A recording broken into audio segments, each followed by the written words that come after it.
సర్వ మనుషుల యొక్క అభిప్రాయాలను గౌరవించడం అన్నదే మన భారతీయ సంప్రదాయం. ఒక్క ముక్కలో చెప్పాలంటే కులానికి మతానికి అతీతంగా అందరినీ గౌరవించాలి అన్నదే మన భారతీయ సంప్రదాయం. ఒక 20 సంవత్సరాల కిందట మన పల్లెల్లో పక్కవాడిని కానీ ఎదుటివాడిని కానీ మామ, చిన్నాయన, బావ, అన్న, తమ్ముడు అని ఒక రక్త సంబంధికుల్లా మాట్లాడుకునేవాళ్ళం. గడిచిన 2-3 సంవత్సరాలలోనే కొన్ని సంఘటనల వల్ల, కొంతమంది స్వలాభాల వల్ల మన బంధాలు, బంధుత్వాలు చెడిపోతున్నాయి. స్కూలుకు పంపించే టైంలో మన పిల్లలందరినీ ఒకే బస్సులోనే ఎక్కి పంపిస్తున్నాం, కానీ ఇంటికి వచ్చేసరికి వేరు చేస్తున్నాం మన పిల్లల్ని. నువ్వు కూర్చొని నీ ఫ్రెండ్తో ఒకే తట్టలోనే తిన్నావు, కానీ నీ కొడుకుల వరకు వచ్చేసరికి దాన్ని చూపలేకపోతున్నావు. కారణం నీది కాదు, తప్పు నీది కాదు. నీ వెనక ప్రోత్సాహం ఇచ్చి నిన్ను ప్రోత్బలం చేస్తున్న కొంతమంది శక్తుల వేది. సో వాటిని మనం గమనించాలి. ఇది మన భారతీయ సంప్రదాయం. తర్వాత మరి భారతీయుడి ధర్మం ఏంటి?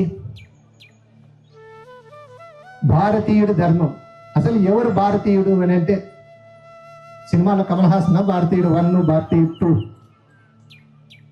భారతీయుడు 1, భారతీయుడు 2. భారతీయుడు అని అంటే మన వంశం భరత వంశం, మన ఖండం భరత ఖండం. మనిషి అన్నవాడు పుట్టిన తర్వాత ఈ భూమికి ఉన్న పేరేంటయ్యా అంటే భరత ఖండము. అమెరికా కాదు, రష్యా కాదు, ఇంకోటి ఆస్ట్రేలియా, ఇంకోటి ఏం కాదు. ఉమ్మడిగా ఉన్న భూమి పేరేంటయ్యా అని అంటే భరతఖండం. సో మరి అటువంటి భరతఖండంలో ముగ్గురు ఉన్నారు మనుషులు అంతే. ఒకటి భగవంతుడు. మనకు అన్నం పెట్టేది ఎవరమ్మా? దేవుడే కదా. దేవుడు కాదా? అది పిల్లలు మర్చిపోయినారు ఆల్రెడీ. సర్వకాల సర్వావస్థల్లో మీరు ఇంట్లో క్యారీర్ ఇచ్చి మాత్రమే పంపిస్తారు. వాడు గ్రౌండ్లో కింద పడినప్పుడు కానీ, హాస్టల్లో కడుపు నొప్పించినప్పుడు కానీ, మీరు ఫోన్ చేసిన వెంటనే 10 నిమిషాలు కానీ, ఒక్క అరగంటలో కానీ రాలేరు ఇక్కడికి. ఈ విషయం అమ్మలకి బాగా తెలుసు. వాడు ఫోన్ తీసుకొని, అమ్మ కడుపు నొప్పిస్తుంది, పాప 9వ తరగతి పాప. ఆ పాపకి తెలియదు, నెలసరిలు అంటే కూడా ఆ పాపకి తెలియదు. హాస్టల్లో కూర్చొని ఉండి కడుపు నొప్పిస్తుంది అని అంటే ఫోన్ చేసి, నువ్వు ఫస్ట్ వెంటనే వచ్చేయి అంటే తల్లి గుండె ఆడ తరుక్కుపోయింది ఉంటుంది. నానేం చేశాడు, పగలంతా పనికి పోయింటాడు, పడుకుంటాడు. ఏం కాదులే, పొద్దున్న నేను ఏం పోతాను, మారుతి సార్తో మాట్లాడినా, టీచర్తో మాట్లాడినా అంటారు. కానీ తల్లి గుండె, అప్పుడు తల్లి ఒక మాట చెప్తుంది, పొద్దున్నే మీ నాన్న వస్తాడు, నాన్న వచ్చే సంగతి వద్దు, ముందు నువ్వు చూడమ్మా, నాన్న వచ్చేలోగా భగవంతుణ్ణి తలుచుకో. సర్వకాల సర్వావస్థల్లోనూ భగవంతుడు మనకు తోడుంటాడమ్మా, మీ నాన్న వచ్చే వరకు దేవుణ్ణి తలుచుకో అంటాం.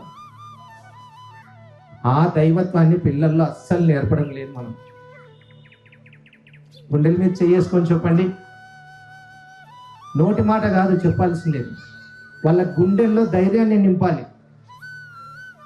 అది మన ధర్మం. అటువంటి భగవంతుడు అన్నం పెడుతున్నాడు.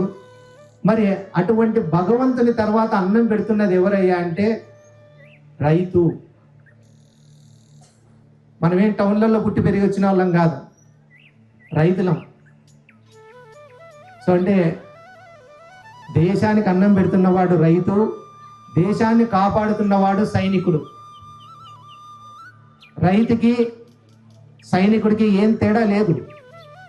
లోపలుండి ఒక భగవంతునిలా అన్నం పెడుతున్నవాడు రైతు అయితే, బయట నుండి ఎటువంటి దుష్ట శక్తులు లోపలికి రాకుండా కాపాడగలిగే శక్తి ఎవరికి ఉందంటే ఒక సైనికుడికే. మనందరం మీద బాగా హాయిగా కూర్చొని ఉన్నాం. ఈ 2-3 సంవత్సరాలలో ఎన్ని యుద్ధాలు జరుగుతున్నాయి బయట? జరగడం లేదా? యాడో యుద్ధం జరుగుతా అంటే ఇక్కడ మన ఇంట్లో పొయ్యి గ్యాస్ అయిపోయింది, కట్టెలు పోయి మళ్ళా వచ్చింది. ఆ వాడి పుణ్యమాన్ని మనకు జరిగిన లాభం ఏంటంటే కట్టెల పొయ్యి మీద అన్నం తింటారు ఈ ఒక 10-15 రోజుల నుంచి. ప్రపంచంలో చెడు జరుగుతున్నా కూడా ఇంకో చోట మంచి అనేది జరుగుతూ ఉంది. ఇది భగవంతుడు నిర్ణయించింది, మంచు చెడులకి అతీతంగా ఉండేది అని. సో మరి ఈ భారతీయ సంస్కృతి అని కానీ, భారతీయ ధర్మం అని కానీ, భారతీయ సాంప్రదాయం అని కానీ, ఇవన్నీ ఎవరికి తెలియజేయాలమ్మా మనము? అమ్మా నాన్నలు ఇవన్నీ ఎవరికి తెలియజేయాల? మన పిల్లలకే.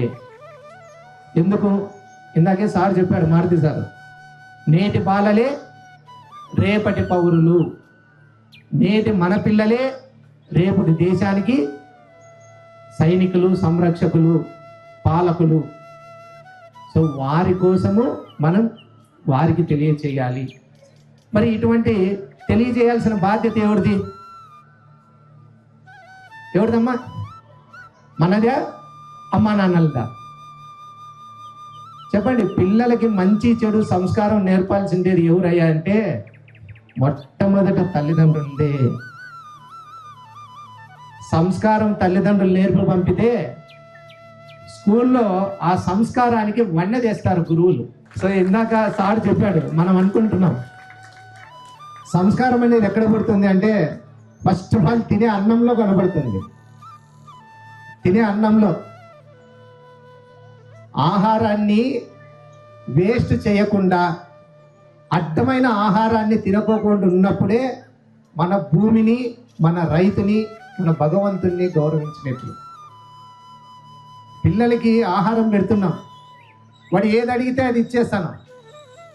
బయటికి పోయేటప్పుడు కబాబ్ అంటే కబాబ్ తీసిస్తాను, వాడు ఏది ఇస్తున్నాడు?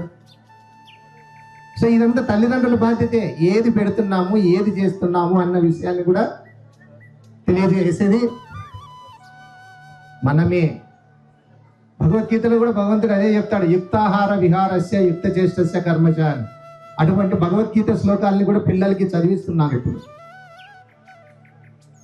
సో మనం రైతును గౌరవిస్తున్నాము, భగవంతుని గౌరవిస్తున్నాము అని అంటే అది తెలియజేయాల్సిందేది ఎవరయ్యా అంటే తల్లిదండ్రులే.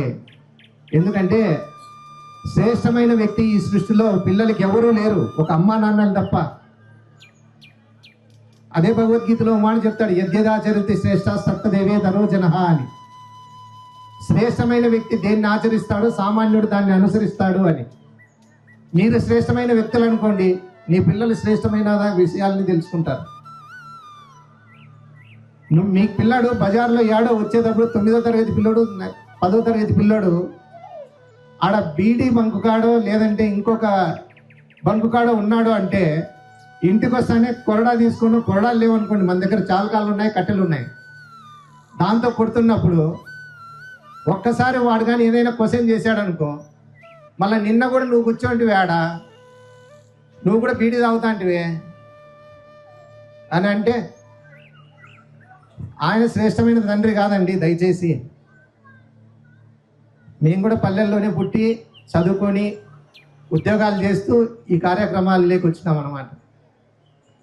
తాకపోతే ఒళ్ళు నొప్పులు రా, పగులంతా కష్టపడినాం రా అంటే, కష్టపడినాము అంటే చెడిపోమ్మని చూపిస్తానవా? సో నువ్వు తాగి ఒళ్ళు నొప్పులు పోగొట్టుకుంటావు, వాడు తాగి బజార్లో తిరుగుతారు రేపు పొద్దున. అప్పుడు దానికి ఆ భగవంతుడు చెప్పిన ఆ శ్లోకానికి అర్థం లేదు. యద్యదాచరతి శ్రేష్ట అని. శ్రేష్టమైన వ్యక్తులు కాదు తల్లిదండ్రులు. అప్పుడు తర్వాత మీ పిల్లల విజయానికి కారణం ఎవరెవరో తెలుసమ్మా?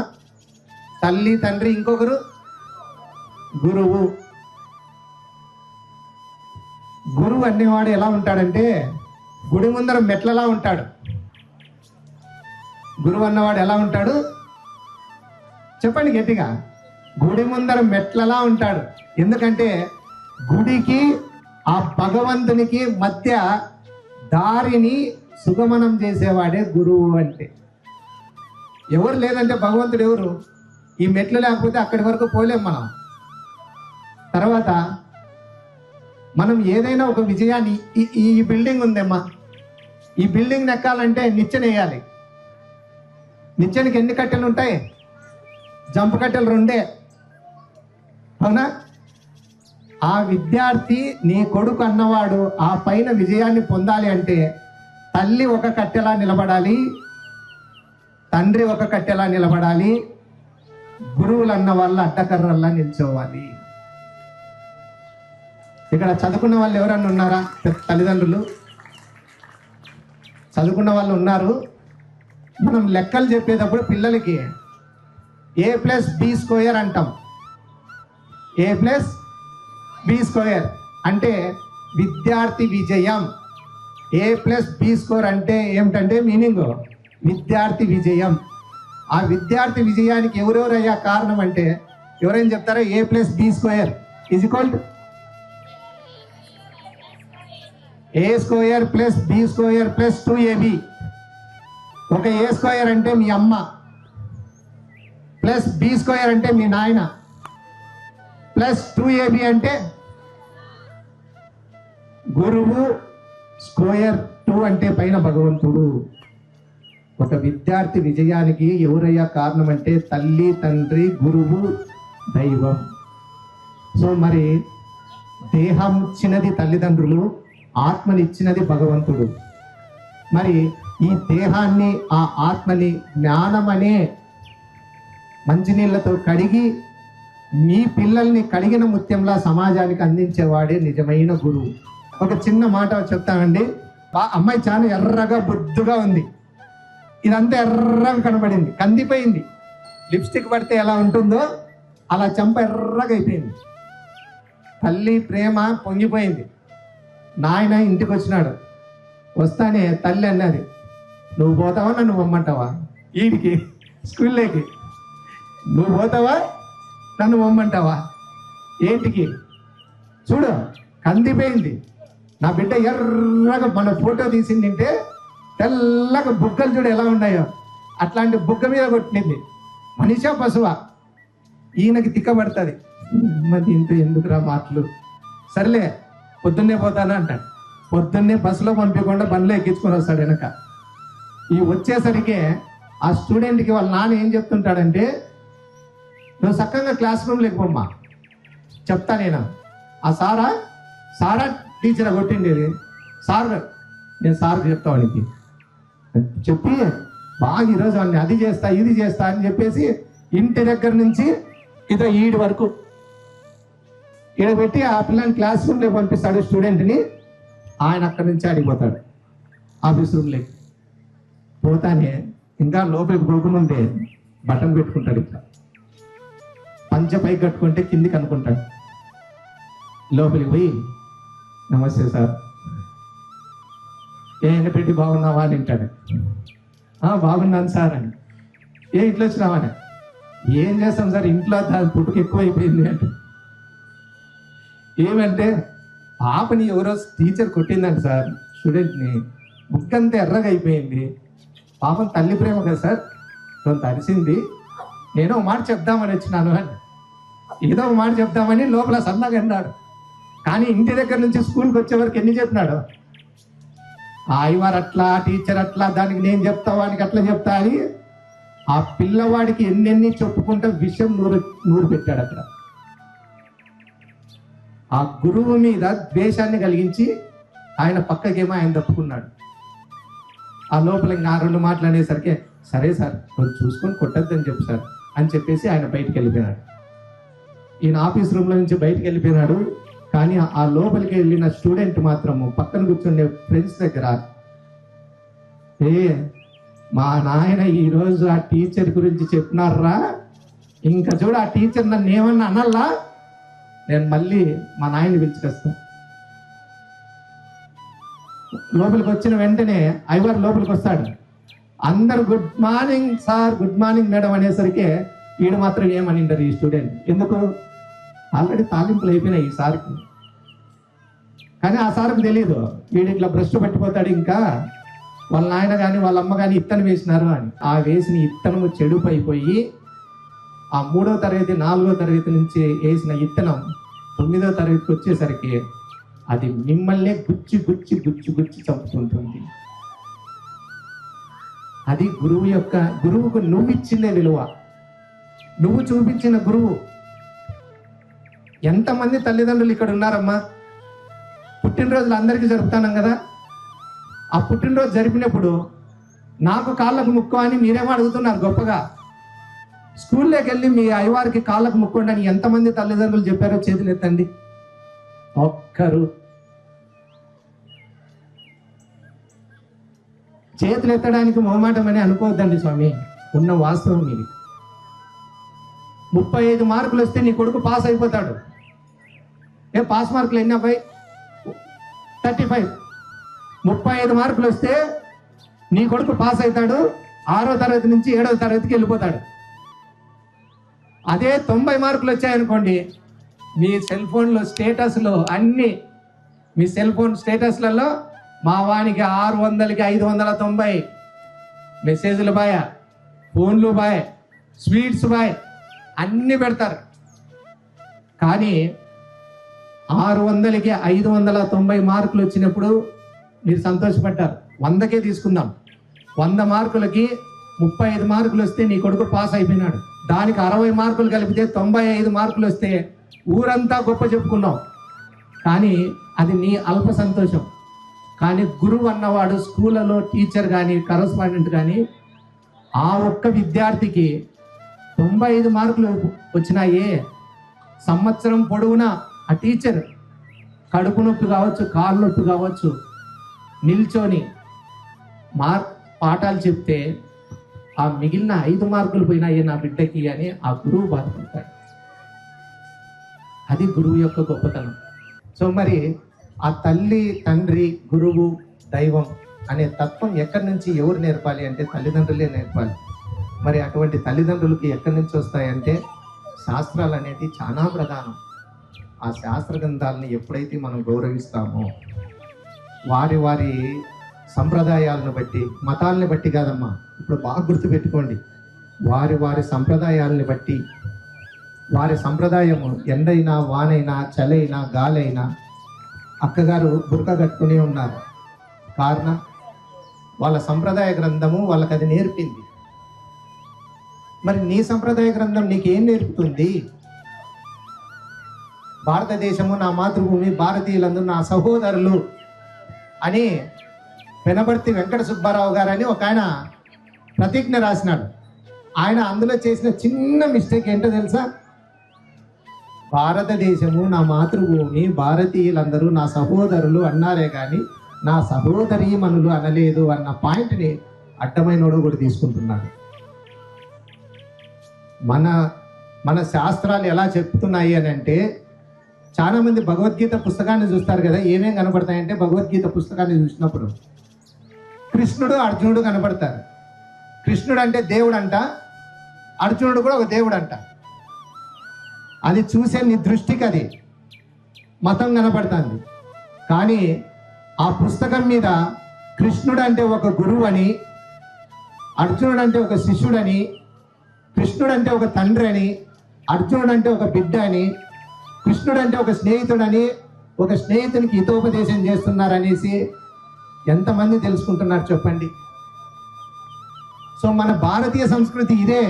ఏ దేవుళ్ళు లేరు, దైవాలు లేరు. ఆ ఇంట్లో పుట్టినారు కాబట్టి క్రిస్టియన్ అన్నారు, ఈ ఇంట్లో పుట్టినారు కాబట్టి హిందువులు అన్నారు, ఈ ఇంట్లో పుట్టినారు కాబట్టి ముస్లిమ్స్ అన్నారు. మీరందరూ సినిమాలు బాగా చూస్తారు, ఇట్లానే సినిమాలు చూస్తారు. అట్లా అనే సినిమా ఒకటి ఉన్నది, ఆ పైన పుట్టిన తింటాడు, వాడిని తీసుకొచ్చి కింద పుట్టినోడిని పైకి తీసుకెళ్తాడు. ఏం సినిమా నాన్న అది? అలా వైకుంఠపురంలో అంట. సో అంటే ఇక్కడ మనం గమనించాల్సింది ఏమంటే, ఇక్కడ పుట్టిన కులం ముందా మతం ముందా అని అంటే మతం ముందు అంటారు, మతం ముందా మనిషి ముందా అంటే మనిషే ముందు అంటారు.